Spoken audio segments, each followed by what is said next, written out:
So the next topic is factors affecting the rate of chemical reaction.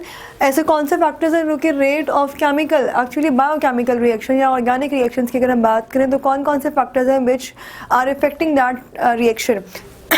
हम लोग enzyme की बात करते हैं, ऐसा रिएक्शन जो कि एंजाइम से कैटलाइज हो रहा है, तो उसमें हमारे पास 4 मेजर फैक्टर्स आते हैं। पहला enzyme concentration, substrate concentration, temperature और पीएच।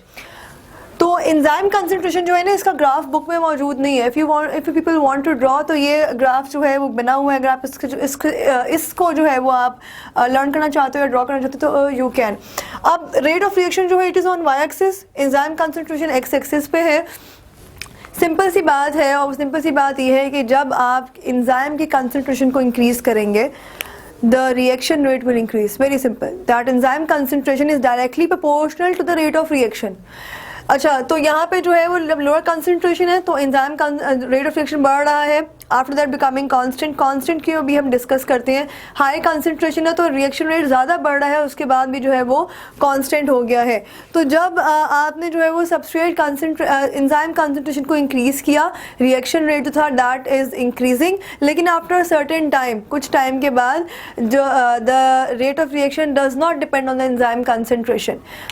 उसके बाद सेकेंड आपकी बुक में है सबस्ट्रेट कंसंट्रेशन। सबस्ट्रेट कंसंट्रेशन में अगर आप एंजाइम की कंसंट्रेशन को जो है वो कांस्टेंट, अगर लो, सबसे पहले अगर आपने सबस्ट्रेट को जो है वो लोअर कंसंट्रेशन रखी हुई है सबस्ट्रेट की, और उस वक्त जो रिएक्शन का रेट है दैट इज़ डायरेक्टली प्रोपोर्शनल, ठीक है। लेकिन जैसे ही आपने सबस्ट्रेट कंसंट्रेशन को जो है वो बढ़ा दिया है और एंजाइम्स जो है वो उतने ही हैं जितने पहले थे, that enzymes concentration is constant but substrate की कंसंट्रेशन जो है दैट हैज़ बीन इंक्रीज्ड। तो उस वक्त क्या होगा कि जो रिएक्शन रेट पहले जो इंक्रीज कर रहा था अब वो आगे कांस्टेंट हो जाएगा। वो कांस्टेंट क्यों हो जाएगा? क्योंकि जो मैक्सिमम रेट है एंजाइम कंसंट्रेशन का, वो एंजाइम ए है या एंजाइम बी है, वो ख़त्म हो गया। ख़त्म क्यों हो गया? क्योंकि एंजाइम जितने भी आप यूज़ कर रहे हो वो तो पहले भी उतने ही थे, अब भी उतने ही है। तो आपने जब सबस्ट्रेट बढ़ाया तो जो एंजाइम्स मौजूद हैं उनकी तो एक्टिव साइट्स ऑलरेडी फिल्ड है, active sites are already filled, तो वो तब तक आगे जो है वो रिएक्शन रेट को इंक्रीज़ नहीं कर पाएंगे जब तक वो अपने ऊपर मौजूद सबस्ट्रेट को प्रोडक्ट में कन्वर्ट ना करें। तो नो मैटर आप पीछे से जितना मर्जी सबस्ट्रेट बढ़ाते जाओ, जब तक वो एंजाइम्स अपने सबस्ट्रेट को प्रोडक्ट में कन्वर्ट नहीं करेंगे या जब तक उनकी एक्टिव साइट्स जो है वो वापस खाली नहीं होंगी तो the reaction rate is unable to get increase further. Third हमारे पास आ जाती है factor that is temperature. Temperature के लिए ना, जब आप टेम्परेचर की बात करो रिलेटेड टू एंजाइम, तो एंजाइम हमने पढ़ा that they are protein in nature. तो दैट मीन्स के प्रोटीन्स को ना तो बहुत लोअर टेम्परेचर सूटेबल होता है ना बहुत हायर टेम्परेचर जो है वो सूटेबल होता है। तो when we talk about the human body, हमारा जो optimum temperature, very suitable temperature, हमारा जो ऑप्टिमम टेम्परेचर है बॉडी के that is 37 degree Celsius. Rate of reaction जो है आप देख रहे हैं कि 10 डिग्री सेल्सियस से 37 डिग्री सेल्सियस पर रेट ऑफ रिएक्शन मैक्सिमम है। यानी कि आपने टेम्परेचर जैसे से बढ़ाया रेट ऑफ रिएक्शन बढ़ता चला जाएगा। लेकिन आप जैसे ही रेट ऑफ रिएक्शन को बढ़ाने के लिए अगर आप जो है वैसे सिंपली भी टेम्परेचर इंक्रीज करते हैं आफ्टर 37 डिग्री सेल्सियस, तो जो रेट ऑफ रिएक्शन पहले बढ़ रहा था now it will be declining. Decline होगा या डिक्रीज होगा, वो इसलिए होगा क्योंकि these are the proteins. Protein जो है वो हायर टेम्परेचर पर कोगुलेशन शो करेंगी, इनएक्टिव हो जाएंगी, उनकी डीनेचुरेशन हो जाएगी, सो द रिएक्शन रेट जो है वापस नीचे आ जाएगा। यहाँ पर एक डॉटेड कर्व दी हुई है that is a normal curve for inorganic reaction. ऐसे रिएक्शन जो कि इनऑर्गेनिक है, ह्यूमन बॉडी या किसी भी ऑर्गेनिज्म की बॉडी से ताल्लुक नहीं रखते या जनरली केमिकल लैब रिएक्शंस होते हैं, उसमें 37 डिग्री सेल्सियस के बाद अगर आप और टेम्परेचर बढ़ा रहे हो तो रिएक्शन रेट और बढ़ जाता है।